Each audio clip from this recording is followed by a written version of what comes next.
Welcome back to the complete history of World of Warcraft, our series that will chronicle the live game's entire life, giving you a window into the past. Be sure to like and subscribe to keep this series going, and with that, let us begin.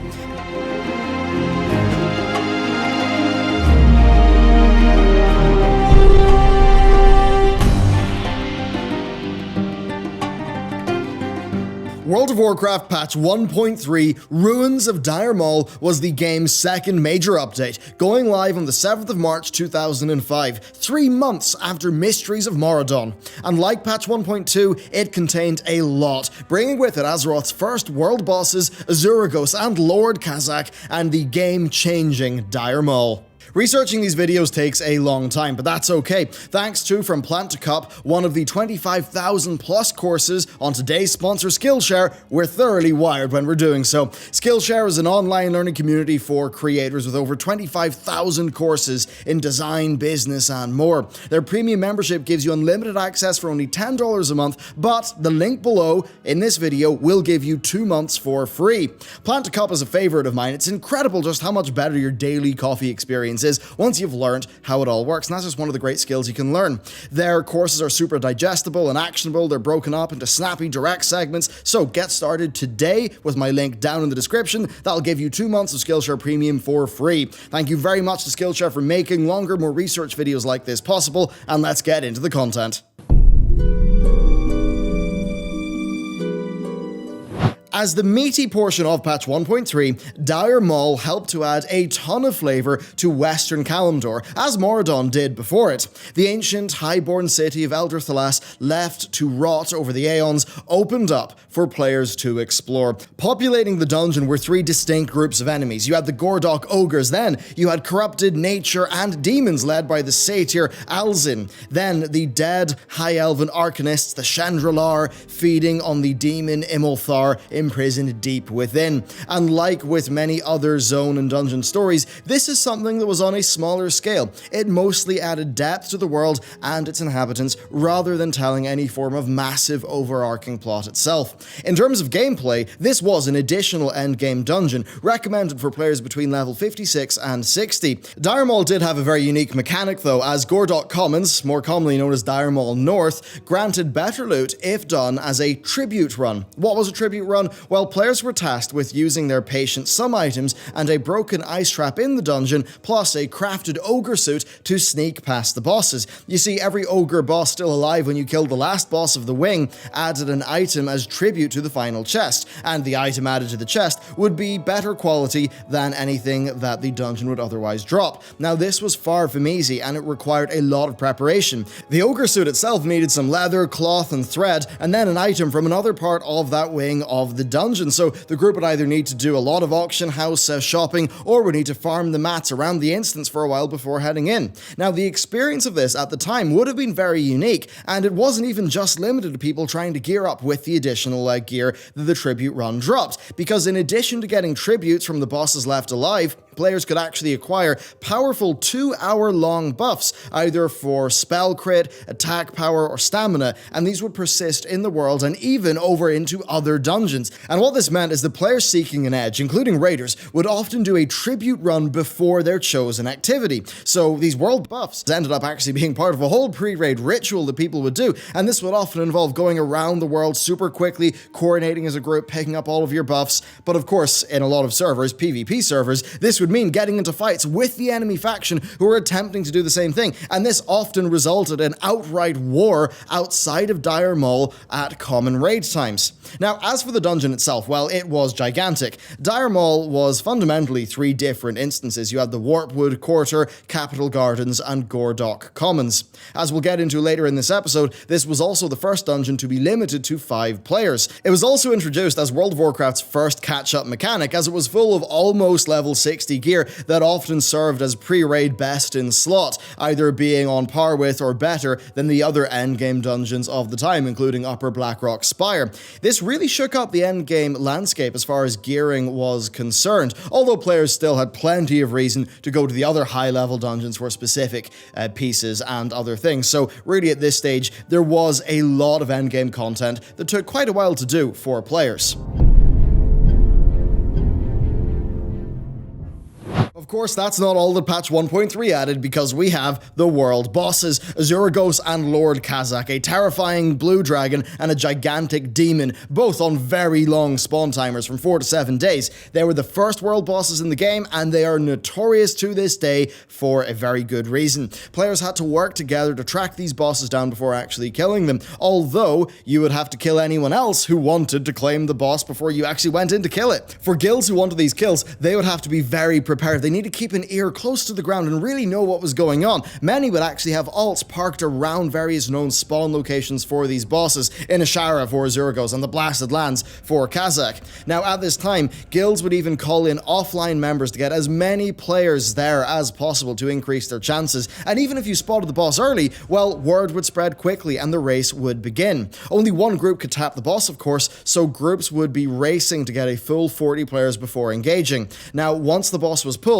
you were still far from done. The mechanics were pretty darn difficult, and they were suited very well to world combat. Azuregos would teleport himself to players, resetting his threat table, killing players who did not pause to give the tanks a chance to build up their threat. Then, of course, given that he was a blue dragon, he was immune to arcane damage and later resistant to frost, greatly reducing the effectiveness of some mages at the time. Casters in general had a rough time here, as he could also burn the mana of close-range attackers and occasionally reflect spells. This boss was a proper slog, with fights lasting 30 minutes or longer, and it was entirely possible to wipe, unlike many modern world bosses in the game. And of course, once your group wiped, anyone else could tap him and try to take him out. Now on PvP realms, this would play out a little bit differently. You would also have to deal with the opposite faction, and if they had a raid, they could contest you, and this would result in long, drawn-out sessions of groups just trying to get the other one to fully wipe so they could pick up the tag, down the boss, and ultimately get the loot. So overall, it was a massive battle of numbers and patience, and I can imagine some of these battles lasting for hours on end, giving people a little bit of frustration, but also a rather incredible story of an evening spent in Azeroth.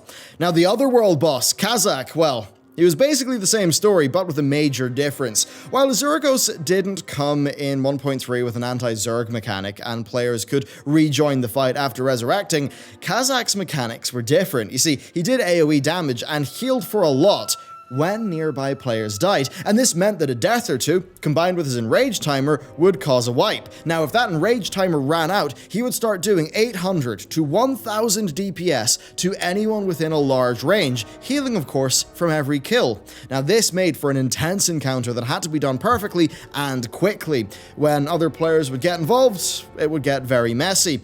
It would get a lot more messy though, because Kazzak had no leash range. He wasn't tied to his location. Players, of course, thought about this and realized that chaos could ensue. Kazzak could be brought the entire way from the Blasted Lands to Stormwind during his enraged timer. So imagine being an Alliance player just going about your business and hearing about chaos breaking loose at the front gate, only to then see a giant, invincible demon run through, massacring players with unavoidable shadow bolt volleys, and then healing from every fallen citizen. This was actually so bad that while the entire city would die, they'd have no way to defeat Kazzak. GMs would actually have to step in. They would have to get Kazzak out of Stormwind by resetting his position manually, because there was basically no natural way the problem could be resolved. Now, Kazzak wasn't always a completely unstoppable demon of chaos though, because once he was actually killed by a solitary paladin. You see, paladins had access to the Reckoning talent, and this gave them an extra attack whenever they got critically hit. But originally, this had no cap, so one crafty paladin just got intentionally crit to stack this Reckoning extremely high, and then he went in to one-shot Kazzak with a Reckoning bomb. Needless to say, Blizzard didn't let this one sit, and they hotfixed Reckoning to have a maximum limit on stacks, making it impossible to replicate again. Some of the things really that happened at this era in the game are just outright crazy by today's standards, but they made for memorable moments and pretty legendary stories to be shared in trade chat.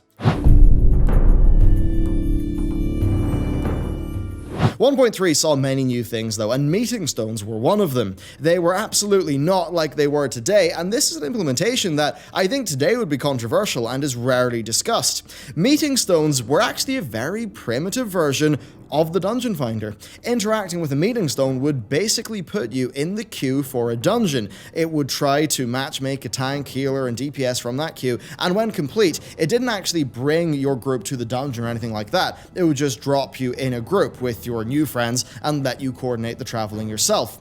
So it essentially was LFG. Now, this never really saw much use in the game because it was kind of arcane and awkward to use. People would far rather just get their groups manually using general chat, trade chat, or the looking for group chat channel that was added in patch 1.2. And if players did want to avail of this new mechanic, well, they had a bit of a vicious cycle. No one used the meeting stones, so no one could find a party using them, which meant that nobody would use them. So the implementation here was definitely off. It's an idea they would revisit in the future, but this one quite simply didn't really work that well. And the stone's next form had a much better success rate, becoming the mainstay for Azeroth. That said, of course, the stones did act as fantastic landmarks, and they helped many people to actually find the dungeons. So it's pretty crazy. LFG actually was there in vanilla, and it's kind of fun to consider the potential impact that these would have had on the community at the time if they actually were used. But the fact that they were not used, well, that did define the grouping experience for players from World of Warcraft's launch onwards.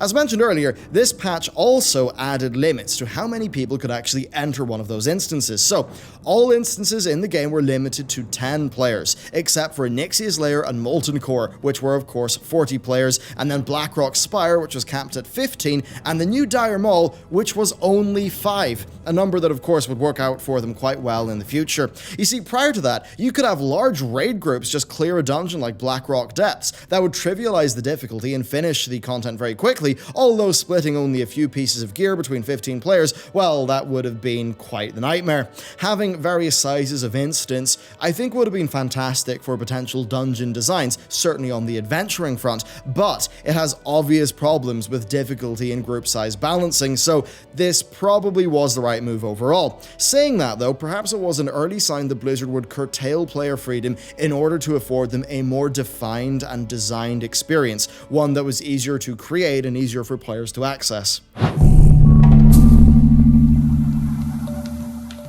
This was also the patch that introduced and cleared up some of the lesser-known combat mechanics of the game. So, players and creatures hit from behind could not block or parry, although creatures hit from behind could still dodge. Now, creatures hit from the front that block or parry would actually now say that they would block or parry, rather than be reported by the combat text as a miss. Now, this actually addressed a lot of confusion, because a miss, back in the original 1.2 and 1.1, that could have been a block, a dodge, a parry, or an actual miss. Once 1.3 hit, a miss was a miss. For PvE players, this translates to melee DPS standing behind enemies where possible to remove the chance of being blocked or parried, something that was already necessary for rogues and feral druids. But for PvP, this resulted in players circling around each other, trying to land hits on their opponent's exposed back. Now, this was one small aspect of the game that resulted in a gap in knowledge between various players, and this is one of the things that ended up making World of Warcraft PvP so frantic and compelling for many people.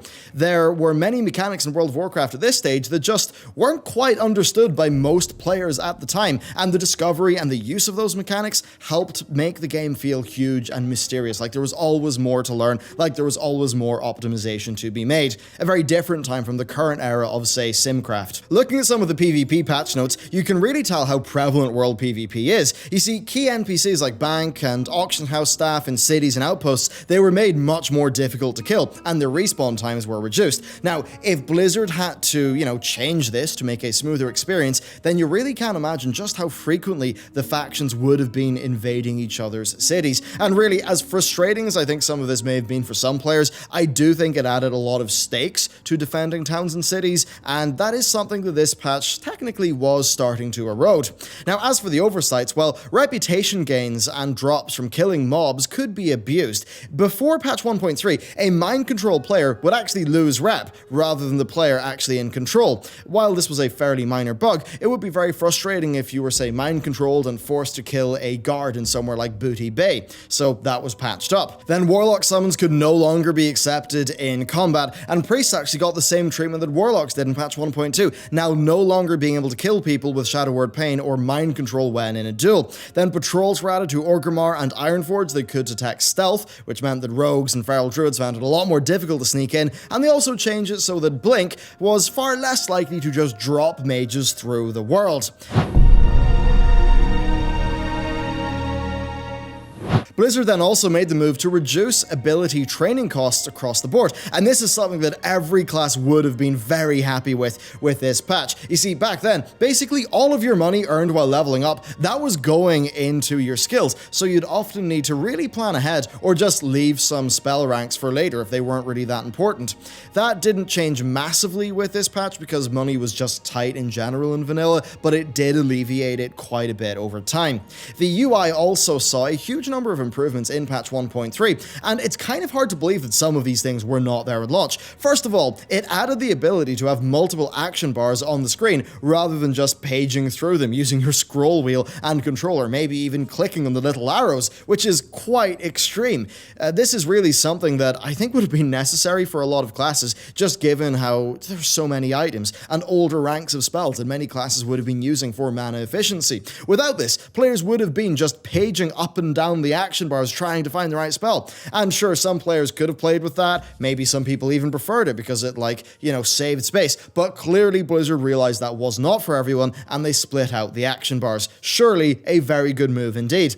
This also added the quest tracking frame. Prior to this, you would have to open up your quest log to keep tabs on what you actually had to do. And it just feels so insane that quest tracking was a thing that was such a late addition to the game. But I suppose in these days, quest progress was a lot slower and most people did approach quests in a more focused way, keeping their tasks in mind as they went. It was, however, a major quality of life addition to the game that was very welcome. Then, believe it or not, chat bubbles were actually new in this patch, which is wild to think about. They're such an iconic element of the World of Warcraft experience, and they just do such a great job of making the world kind of come to life. Just having to keep your eye on the chat window to see a say, well, that really is far worse of a experience than just seeing a chat bubble on top of a character's head. That does make it feel so much more natural and public, so this was a very welcome feature indeed. Then as for class and balance changes, well, there were tons here, clearing up many issues and shifting some things around. A few of the notable ones were to druids and shamans. Druids got some new abilities to shore up their weaknesses, with cat form getting ferocious bite, a way to spend combo points on instant damage, because of course using rip when an enemy was only going to live for a fraction of rip's duration, that would have been a waste. So this is something that was really a much needed improvement to the feral playstyle. They also learned bark skin and frenzied regeneration, giving them more survivability and sustain, generally making the druid experience just a good bit better. Then shamans had their reincarnation spell upgraded as well. Get this, it used to apply resurrection sickness, but, I guess Blizzard changed that because it wasn't, well, a particularly attractive spell because of the resurrection sickness. Beyond that, though, the patch notes are just full of bug fixes to classes, to dungeons, to items, to professions, and it's really indicative that this patch came out 3 months after the previous one. The full World of Warcraft team had a lot of time to just work on fixing all of the small little problems that the game had. Remember, World of Warcraft was so much more successful than the team initially thought, so having the time to really make this patch that would just shore up so many of those problems, that was definitely a very, very good thing for the game. That said, their job was not done here. They had a lot more in the pipeline. That's it for patch 1.3 though, an extremely welcome one that filled Azeroth out with a lot more content and also just fixed so many of the game's problems. It still was though a very PvE focused patch, and with World of Warcraft's next patch, 1.4, we're going to see a very, very different focus indeed. So there you go, that's it for today's episode. I hope you enjoyed it. Of course, stay tuned for patch 1.4, that's coming very soon indeed. Very different change of pace from what we've been seeing with 1.2 and 1.3. Of course, be sure to check out the rest of the series and consider supporting us on Patreon. Patreon especially is what allows a more long-form series like this that's, not breaking news to do well. And their support is just massively appreciated in keeping this whole thing together. So thank you very much for watching this video, and with that, I will see you next time.